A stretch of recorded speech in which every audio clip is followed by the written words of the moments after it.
Hello friends, welcome to my driveway. I have to do a little maintenance to Jamie's car today, so I thought I'd just bring you outside and show you what's up. I'm changing brakes, and this is one of those things that everybody should do for themselves. It is extremely easy to do, and there's nothing to be scared about, and instead of paying somebody $100 to change your brake pads, you can go get a set of pads for 20 bucks and replace them yourself. So let me show you what it looks like on her car, and maybe it'll give you the confidence to change your own. Now, I have this fancy jack, and I have air tools, and you don't need any of that to change your own brakes. You can probably do this with just the jack kit that comes with your car, and maybe a socket or a wrench to take the caliper off. And I'll show you that after I get this wheel off.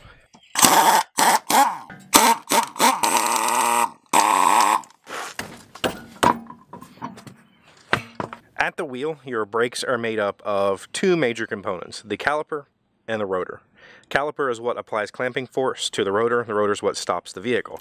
Now, if your vehicle is pulsating when you put on the brakes, it's probably because your rotors are warped and they'll need to be machined. Take them off, take them to a shop, have that done. Or if that scares you, just have somebody else do it. But essentially, once this caliper comes off, these two screws come out. Most cars don't have these, and then the rotor comes right off. But the thing we need to get off first is this caliper. And let me see if I can get a shot of the bolts. The caliper assembly is held in place by this large bracket that's bolted to the back of your steering knuckle. That's the part that turns when you turn the car. And there's essentially two bolts, one on top and one on bottom, which allow this piece to come off. This is the piece that holds your brake pads.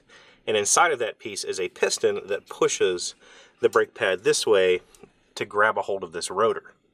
So before we can take this piece off, we need to depress that piston. And I'm going to show you a trick to do that. You can buy special tools for this that once you take this off, it'll push that piston back in, and it works.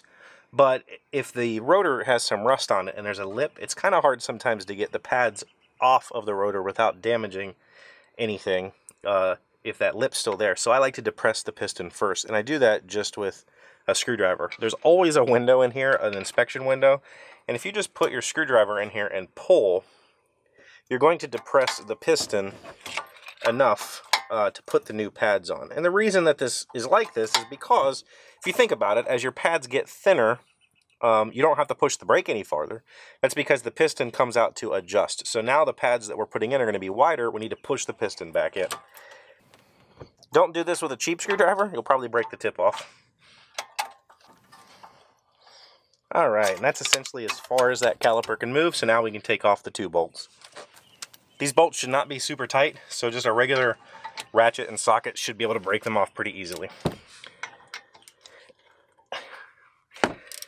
And they are also captive, so chances are they will stay in your caliper when you pull it off. There's a little rubber boot here that holds some brake grease that keeps them from getting stuck in a particular position and causing your brakes to seize up.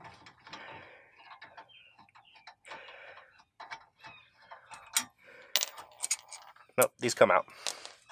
So, caliper is now off. This is the piston we were shoving back. What is very important now is this hose that is attached to the caliper. You do not want to just let this caliper hang by that hose. This thing's really heavy. You want to make sure it stays somewhere where it's not going to fall and damage the hose. Now that we have that off, we can get our pads off. These are anti-vibration shims. They help lower the noise, and these pads should just slip right out of the side here and come right off. You want to kind of save these. New pads probably don't come with them, and this is just a take-up shim. Just helps for squealing. Might need the screwdriver here to coax these out, and there you go. These pads weren't super low, but they were into the squealer, so it was definitely time to replace them. A question I'm asked a lot is what pads I prefer to purchase, and I tell people always buy the cheapest pads that you can find.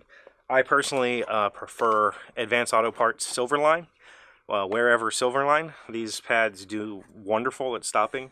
The thing is, if you buy more expensive pads that have lifetime warranties, they're usually semi-metallic or ceramic, they will destroy your rotors. And rotors are way more expensive. These pads are like 20 bucks. A rotor is probably $60 a piece. And so unless you want to replace rotors, when they get chewed up by your pads, I always just buy the cheapest pads possible. Now the caveat there is these will not get you very many miles. I think these are probably the original pads. I don't know if I've ever changed them, and I think this car has 90,000 on it. These pads, I might get 40 or 50,000 miles out of them, maybe. Probably more like 25, 30.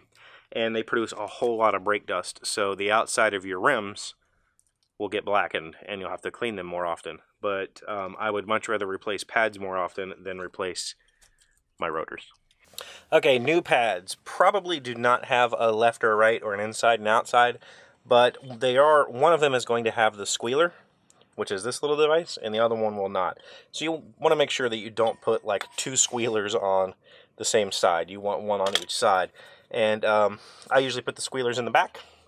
That seems to be the pad that wears out the fastest because of the pistons pushing on it. So really, to install these, all we got to do is sit them back on their little cradle and slide them into place. When you're putting the new pads on, all you're doing is making sure that these little ears sticking down go in these notches, and that keeps the pads from falling off. So if you were paying attention earlier and you compressed this piston properly, it should just slip right back on these pads. It might be a little bit of a tight fit, but you shouldn't have to compress the piston any farther. If you do, be very careful with these pistons. They're usually made out of some sort of pot metal casting, and if you just try to take a pair of pliers and push on these, they'll break. If you do the screwdriver trick, you're going to depress it safely and you're not going to have any problems. At least I never have. We put our caliper back on, install our bolts, put our wheel back on, and then we can go to the other side.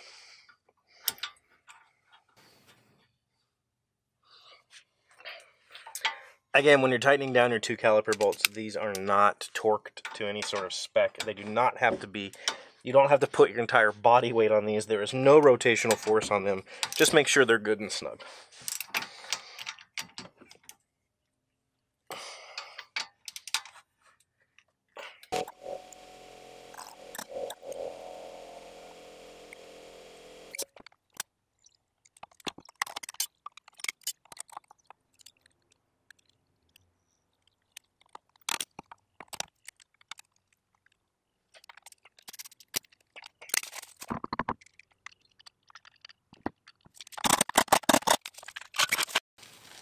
It really is that easy to change your own brake pads. There's two last steps you need to do. You need to torque down your lug nuts. Most cars want between 90 and 120 foot-pounds of torque, so I always go with 110. If you don't have a torque wrench, that's fine. You can rent one from your local auto parts store, or if you're using the toolkit that came with your car, you're not going to be able to over-tighten it if you're using a normal amount of force on the end of that bar, so you'll be fine. You don't want to over-tighten them because it can hurt the rotors. Last thing you need to do before you get in the car, take off and drive, pump the brake pedal until it gets firm again. It's going to take a little bit for the piston to push back out. You don't want to try and drive off. You won't have any brakes for a minute, and it'll be scary. After that, you're done, and it's that easy to change your front pads. So thanks for watching. As always, I will see you guys next time.